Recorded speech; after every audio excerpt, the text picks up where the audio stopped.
I currently work for the Test and Chase service at the moment. So you got plenty of time to talk to me then. Yeah, pretty much, mate. Yeah, well, give it next week. I probably have a lot more time. Like, you know what I mean?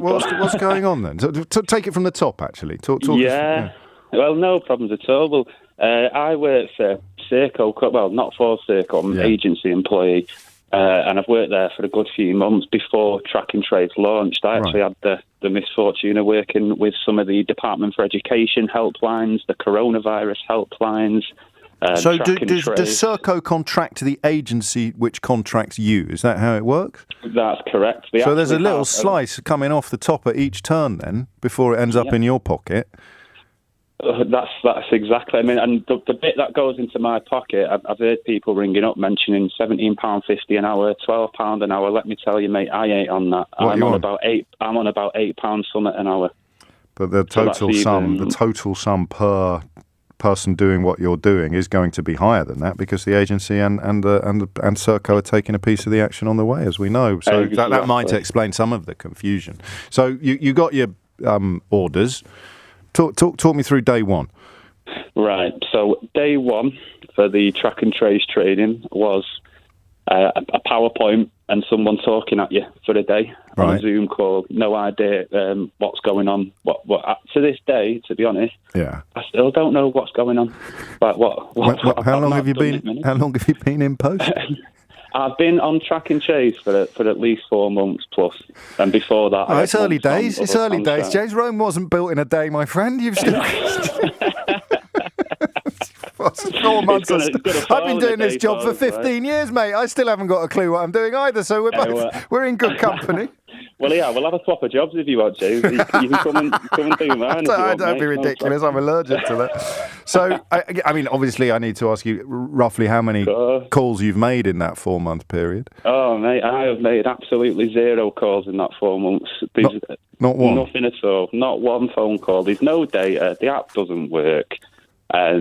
You're told to constantly, just read the information that we've provided. The information that changes every day. The scripts change every day. There's no communication.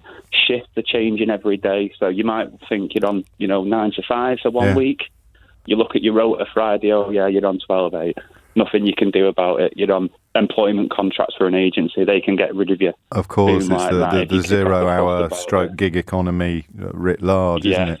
Exactly. It's not funny, is it? I mean, in the sense of this is the best chance we have as a nation of getting, or as a collection of nations, of getting things sufficiently under control to be confident when we reopen schools, or to be confident when we encourage people to go back to it. This was supposed to be the game changer, and you are not the first person I've heard from. I mean, it's almost like a Dutch auction. Yeah, well, you started off with someone saying, I've made 2 calls in 4 months. Any advance on 2? Any advance on 2? James in Lancaster, I've made none. I've not made one phone call. I've not made one. And there's quite a few of the people that I know from the same work for the same company, the same position, who were in exactly the same boat as me. Another problem as well is the actual systems they give you to work with. Yeah. When they do decide to... Put it this way, I had to sit through 4 days when I'm supposed to be, on the contact tracing. That's what I'm paid to do. Yeah. You'd think that would take priority. But for 4 days last week, they had us all doing UCAS training, which was 4 days of just being spoke to from a team meeting, shown a couple of PowerPoints. Because you could get redeployed on the university stuff later this week. Exactly. There's people on it now. It was supposed to be on Track and Trace. But even again, nothing's been told to us about anything. They've not said anything about Track and Trace ending. Oh, you're only doing UCAS for a day. You look at your rota, next week it's UCAS all week, and after that, nothing. I mean, I don't so know it's like whether... they're lying to you to keep you pacified, just so they've got, the staffing without laying any extra money out. Do you know what I mean? Well, I think I do, although, I mean, I'm sure any companies involved in that would well, they're more than welcome to explain themselves to us. We have a full right of reply. I mean, that's actually astonishing in a way. At least you'll be busier next week, I suppose. The day will go a bit quicker because you are going to be inundated with young people trying to get university places. Is there any? I mean, obviously we could giggle a bit if I said to you, can you think of any ways in which Boris Johnson's promise that the operation would be world-beating on June the 1st has been kept? But I don't want to be entirely facetious. Can you see anything that could be tweaked? I mean, if I put you in charge, could you make it better, or is it just a Is it just a skip fire? It's just a skip fire. I don't claim to know how to fix it. You know, I wouldn't want to put myself in that position. No, of course. One thing I could honestly state is, why is Serco getting all these backhanded government contracts for over like 90 million, 100 million? And then even on the comments I was reading, the reason I've called up, James, sorry to go off. No, you I'm feel a bit anxious and rambling, do you know what I mean? Yeah, me too, mate. I took 19 minutes to open the show this morning. It's a new record.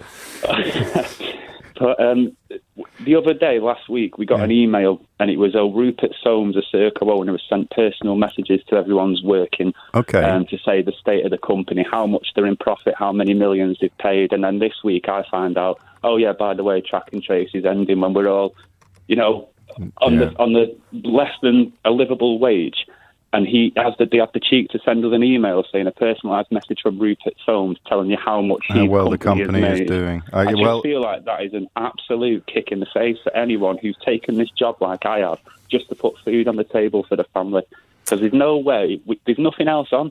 There's no other work currently. Today's news on the job figures is bleak, and I mean, it's not going to provide you with any comfort. I completely understand your frustration at that. Again, if Serco or indeed Mr. Soames want to address any of the points raised by James, they're more than welcome, mate. Thank you for that. And I know we had a bit of a giggle together, but I do feel your pain, because you know, talk a lot about human rights, don't we? But the right to a fair day's pay for a fair day's work is one of the least controversial of them, and that does eat away at you a bit.